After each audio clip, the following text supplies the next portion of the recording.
সংশোধনী বিল আমরা ঢুকবই ঢুকবো। নারায়ণ তাকবীর, আল্লাহু আকবার, নারায়ণ তাকবীর।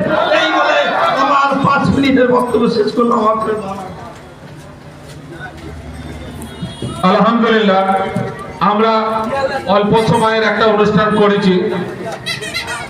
আমরা অনুষ্ঠান করতে গিয়ে পথচারী মানুষের অসুবিধা হয়, সেদিকে আমরা লক্ষ্য রেখেই অনুষ্ঠান করেছি ইনশাল্লাহ।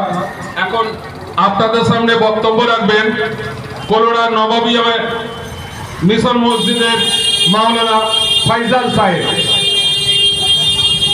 হ্যালো ভাই, প্রত্যেককে বলছি রাস্তা জ্যাম করবেন না, বুঝতে পেরেছেন? রাস্তা জ্যাম করবেন না।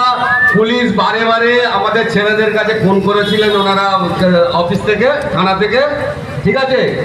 জোর করে বলছি, এখানে আপনাদের জন্য চেয়ার করেছে, আপনারা দাঁড়িয়ে আছেন, এটা করবেন না, বুঝতে পেরেছেন? ওয়াকফ সম্পত্তির মাধ্যম দিয়ে, ওয়াকফের মাধ্যম দিয়ে সেইটা কিন্তু কিয়ামত পর্যন্ত চলতেই থাকবে, জেনে রাখবেন।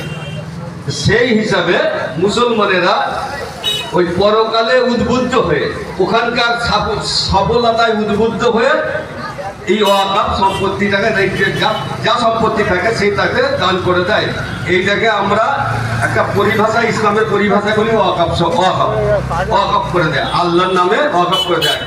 কেন? এটা আর বিক্রি হবে না। লাস্ট সুপ্রিম কোর্ট যেটা মানে ফায়সালা দিয়েছে যে ওয়াকফের আর কেনা বেচা, ওয়াকফ সম্পত্তি একবারই, ওই যা হয়ে গেল হয়ে গেল, ওয়াকফ একবার হয়ে যাওয়ার পরে আর ওটা কেনা বেচা হবে না। এটা ফায়সালা একটা মানে সুপ্রিম কোর্টে। কিন্তু এই এমন পরিস্থিতিতেও আমাদের